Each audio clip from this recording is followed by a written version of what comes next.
क्या आपको लेटने से तुरंत सांस फूल जाती है? क्या आप जब भी लेटने की कोशिश करते हैं ऐसा लग रहा है कि दम घुट रहा है? क्या ऐसी कोई परेशानी हो रही है जैसे लेटने से आपको लगता है कि नहीं, मुझे सांस नहीं आ रही, उठ के बैठना पड़ेगा तभी मैं ठीक रहूँगा?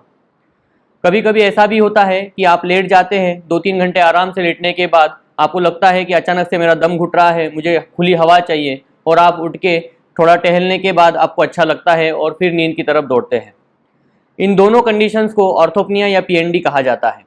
कभी कभी लेटने से ऐसा भी होता है कि ड्राई कफ शुरू हो जाता है, लेटते ही खांसी बढ़ जाती है। पहले से ही ड्राई कफ होता है जो कि अचानक से लेटने के बाद बढ़ जाता है। इसको भी कभी कभी ऑर्थोपनिया के और पीएनडी इक्विवेलेंट कहा जाता है।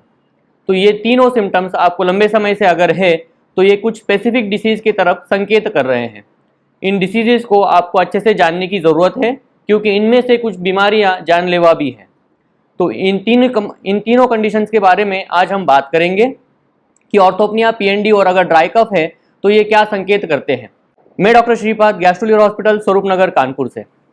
तो अगर आपने अभी तक इस चैनल को सब्सक्राइब नहीं किया है तो इस चैनल को सब्सक्राइब करें, आने वाले नए वीडियो के लिए बेल आइकॉन को दबाएं। अगर ये वीडियो आपको पसंद आता है तो इस वीडियो को लाइक, कमेंट एंड शेयर जरूर करें।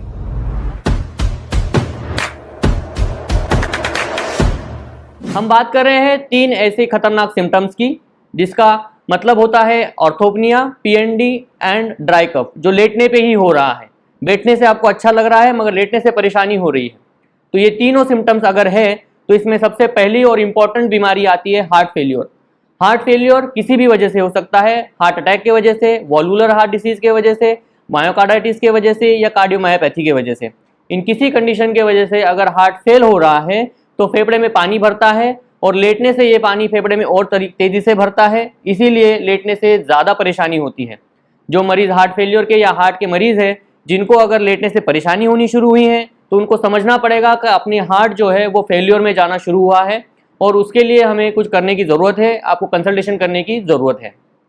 दूसरी कंडीशन आती है अगर आपको सीओपीडी या ब्रोंकियल अस्थमा है, आप लंबे समय से इनहेलर्स ले रहे हैं या कुछ दवाइयाँ ले रहे हैं और सडनली अब आपको लेटने से परेशानी शुरू हुई है, इसका मतलब है कि आपका सीओपीडी और ब्रोंकियल अस्थमा की जो बीमारी है वो बढ़ रही है, आपकी दवाइयाँ काम नहीं कर रही हैं या फिर किसी एलर्जन के वजह से एलर्जी बढ़ के आपकी सांस फूलने की परेशानी बढ़ने वाली है।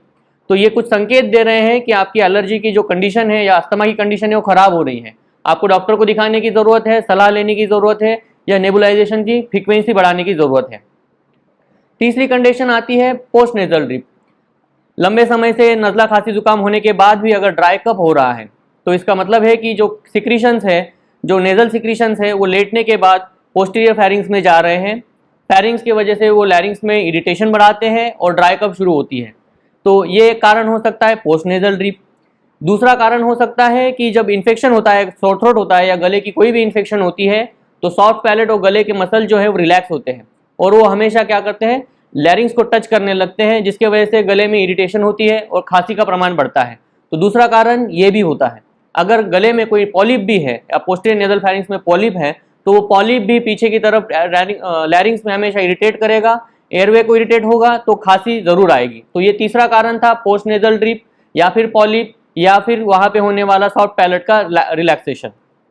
चौथा कारण आता है जर्ड, जो कि जिसको कि जनरली रिफ्लक्स डिसीज कहता है, गैस्ट्रोइसोफेजियल रिफ्लक्स डिसऑर्डर। इस रिफ्लक्स में जब भी आप लेटते हैं अगर उसमें से कुछ पार्टिकल आपके श्वास वाले या सांस वाले नली में जाने लगे तो उसके वजह से खांसी होना कॉमन है। उसके वजह से लंबे समय तक खांसी रहती है, गले में सूजन आती है, इवन आवाज़ में बदलाव होता है। तो अगर लंबे समय से ड्राई कफ भी हो रहा है तो उसका एक कारण, या फिर लेटने पे परेशानी हो रही है सांस में तो उसका एक कारण जर्ड भी हो सकता है। पांचवा कारण होता है OSA, ऑब्स्ट्रक्टिव स्लीप एपनिया।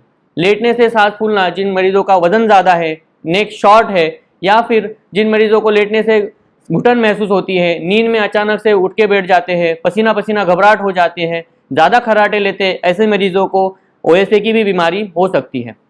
पांचवा कॉज होता है लार्ज प्लूरल इफ्यूजन। अगर छाती में, फेफड़े में ज़्यादा पानी भरा है, किसी एक साइड में हो या दोनों साइड में हो, ज़्यादा पानी भरने से भी अचानक से सांस फूलने की परेशानी हो सकती है, जिसको लेटने के बाद ज़्यादा परेशानी होने के रूपांतरण हो सकता है।